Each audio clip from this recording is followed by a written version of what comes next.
All right, Sam, thanks so much for being on the Friends with Wheels podcast. My first question that I have for you is tell the audience a little bit about yourself and how you started, and we can go from there. Thanks. Yeah, I'm excited to be here. Well, my main trade is I'm an actor, but everything else I've done is kind of stemmed out of, being a performer, but then also being like a DIYer. So I've been running my production company for about 5 years now, 6 years now, Samscape Productions, which produced Trying, my ADHD short film on YouTube, which went viral about a year ago. So ever since then, I've been able to be connected with really cool people like yourself. And then I made a solo show called Sam, which was an existential comedy solo musical about my life as an actor that I toured and did at Fringe this past year. So, yeah, basically creative person. I've done writing, directing, producing. I've done some, teaching and designing and stuff like that. But it all kind of comes back to my core three, actually, which I recently learned about myself, which are heart, humor, and humanity. So as long as the things that I do or the projects I work on fall under one of those umbrellas, then I'm usually in. So yeah. hmm So I know that you're a comedian, so but like growing up, were you always sort of the funny kid or the funny person in the room that would like because there's always that kid that's always like, in the classroom and they're always, goofing off. But were you that kid growing up? So funny you ask because no, I was not. In class at school, I was very quiet. I was not very confident in my academics. So it was not a place that I felt really comfortable to be myself. And I really was just kind of waiting until the school day was over to then go to rehearsal for theater or to make a video that I would post on YouTube or something like that. So when I'm with my friends, well, I suppose maybe still, I've become more comfortable in my own skin in all areas, I would say, as an adult. But as a kid, when I was with my buddies, with my friends, like I remember specifically being in Girl Scouts and being like a ruckus with my buddies in that, like definitely like class clown vibes there because it felt, I think, safe and comfortable to do so. But it's so interesting, yeah, that you asked that because now, being an actor, but doing specifically comedy is something that I really, really love doing. And I think in high school, my teachers would be so surprised to see me on stage performing because I was so loud and so animated and so boisterous. And then in class, they're like, who is this person? So yeah, it goes to say like environment for children is very important. Will be my little tack there at the end. hmm Because I remember you did your stand-up gig and then and then it was so kind of like interesting and it was so kind of funny and original, but like were you always that improv kid or were you kind of more comfortable with stand-up? So funny. Stand up is something that I sort of say that I like had a stand up era where I was trying stand up. So I did it for about maybe 6 months to a year at my local joint that had an open mic out in the suburbs when I was living. I'm located in Los Angeles. This is when I was living in South Pasadena, California, which is not necessarily known for its robust art scene. But it's a great, great, beautiful city. But I was going to like the neighborhood open mic where again it was very comfortable and very safe for me to explore something like stand up. But I personally had always said I was not going to do stand up because I just revered stand up comedians and writers too much. I felt like I couldn't disgrace the craft by bringing my own thoughts to it. But once I did, it was the first time that I had ever written comedic material, first time I'd ever written, I mean, jokes. Yeah, like point blank jokes. And then written as myself and then performed as myself. So it honestly opened up a lot for me because I was so used to playing characters as an actor, which felt very comfortable for me to escape myself into a character. But then stand up then opened up the world for me to actually express myself and look at myself and be really intentional about how I think about myself and what things I want to share with the world and all of that. So it was very therapeutic, which of course then ended up leading to my solo show, Sam, which does have improvised elements in it. So improv, I started doing probably after high school. I went and took classes at UCB. I'm born and raised here in LA, so it was always just kind of down the street for me. I'm a Valley girl. But taking classes at UCB where there was a very strong structure of how to do improv, I really liked because it gave me very clear parameters to work within, and then I could just go and be my crazy self.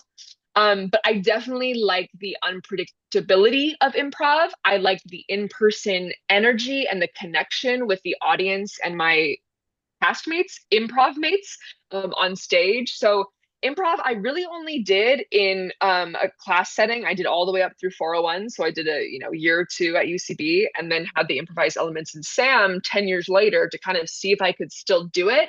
But I like the kind of danger and problem solving and like challenge of improv. So I would say between the two, I probably gravitate more towards improv, but I've been thinking of getting back to stand up because I like that it's something that I can just kind of pick up and do whenever, since it's just me. All I need is myself, and a microphone.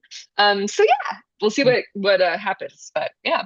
Hmm. Who was your comedic influence growing up? Was there like, because there are many comedic influences. Jim Carrey, there's Catherine O'Hara. She was the late great Catherine O'Hara. She was great, with her comedic timing. Oh yeah. Martin Short and all these people that went to like Second City, the Groundlings. So who was that sort of comedic influence growing up that you were like, this is my idol. I want to sort of take his or her vision of comedy.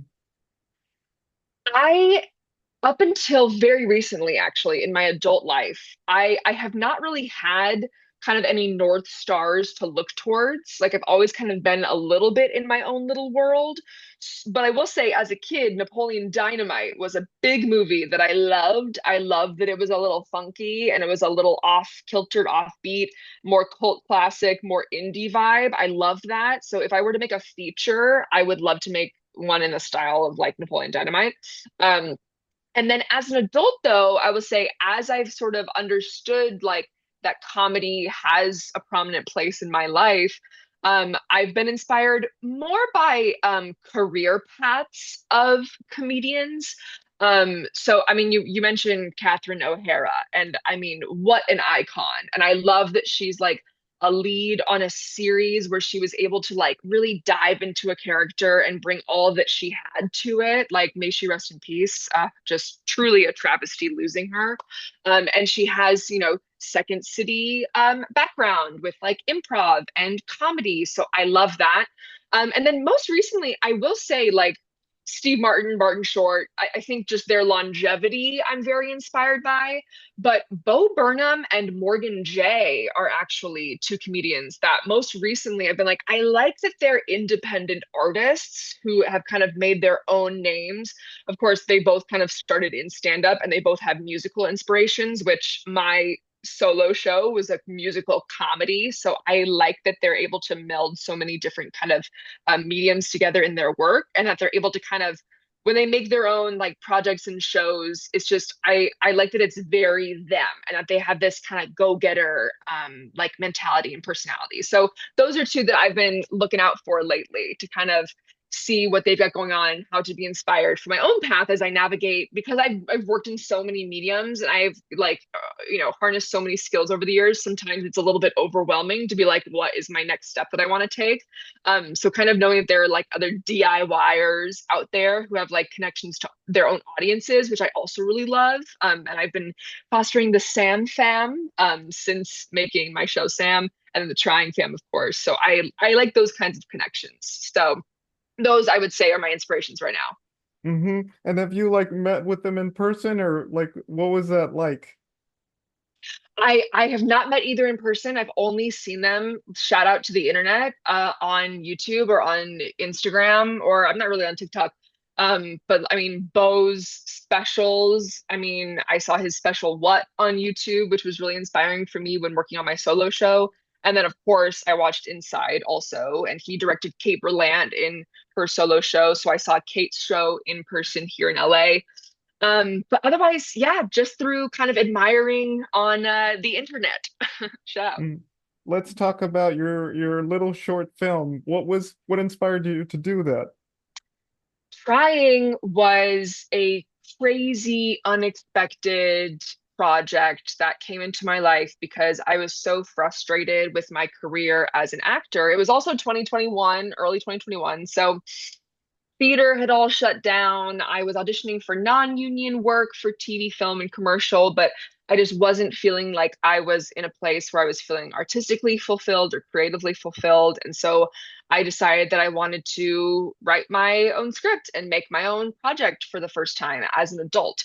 And so I wrote a script based on myself, like kind of what I was going through. I was depressed at the time, so the character was based loosely on me, but she was going through like grief and loss, which was not based on me. But once I like kind of started to get a script together with that story, I realized this was not the story I wanted to tell. This was too sad. This was too like not. I just wasn't feeling connected to the material anymore.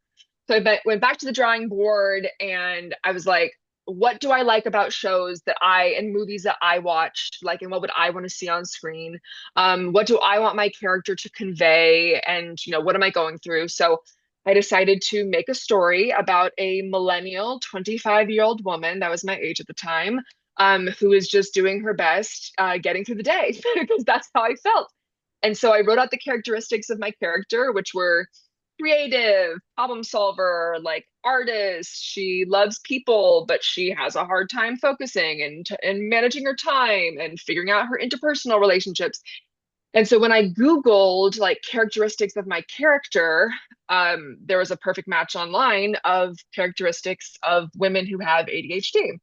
And so I was reading forums about women with ADHD, and I realized that there was a whole like it's weird to say like untapped like demographic, but like I had never heard of ADHD in anyone outside of like young white boys in 2021, just kind of in a general sense. So realizing that ADHD was affecting so many different types of communities and I didn't even know about it, I was like, I feel like my character has ADHD and we need to tell this story because all these women are talking about how frustrated they are, feeling misunderstood by society and in the workplace and all these things. And so that is how Trying was born. And I didn't know I had ADHD at the time that I was making this film based on, myself. So a year after we made the film was when I got diagnosed with ADHD myself. And that was like a crazy identity, existential crisis. But since then, the film has gone viral on YouTube and has been presented at the International Conference of ADHD twice.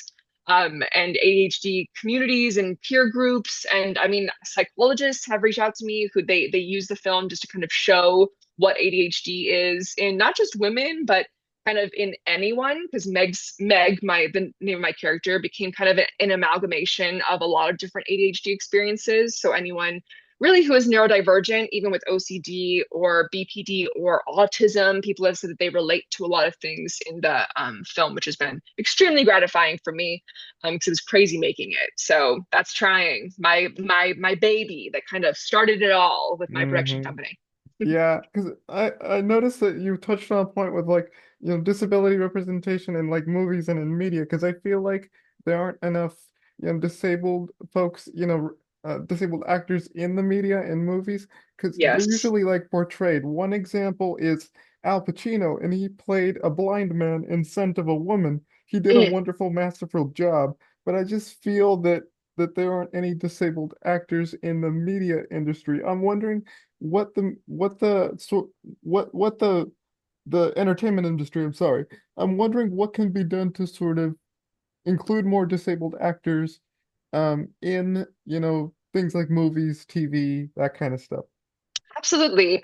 I think the first step is going to be the people who are producing these projects need to understand that it is their responsibility to tell these stories in a way that is going to be conducive and uplifting for the communities that they're representing. So that was something with making Trying where, it was like my number one concern or really just kind of like responsibility in making the film was to ensure that the ADHD community was represented accurately in the film.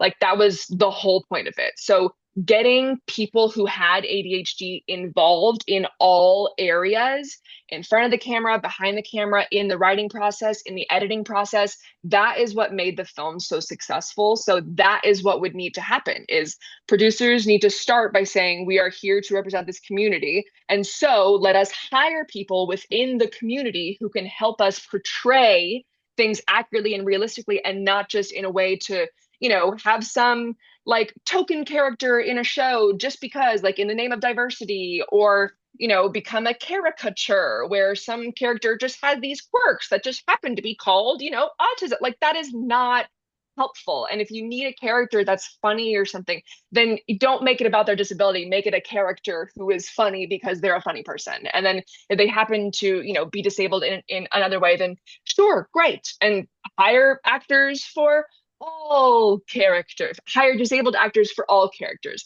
Disabled people can play can play characters who are disabled like them, or maybe they can also play neurotypical if they really would like to, or or if it has nothing to do with what the story is that they're telling. Like there's just so much at play with um people who are not disabled who are playing roles, which is why when I made Trying, it was really like a trip for me because when I first played the role, I didn't know that I had ADHD. And I was like, why am I doing this? But because there was such limited ADHD media, people in the ADHD community said, we need this film to happen. So whether or not you're in the community, we support this. And then, of course, I got diagnosed, and I wonder if they maybe thought that I was ADHD all along. But that's another conversation. Yeah, it's another Yeah, conversation. yeah. So let's talk about your stand-up. What was that all about? Because I saw like a clip of it. I'm just wondering what drew you to doing this. Um, I had never written material before. Let's see. I think the biggest thing was I started doing stand up at a time where I said that work was not going to be the main focus of my life, which for my entire 30 years, it has been.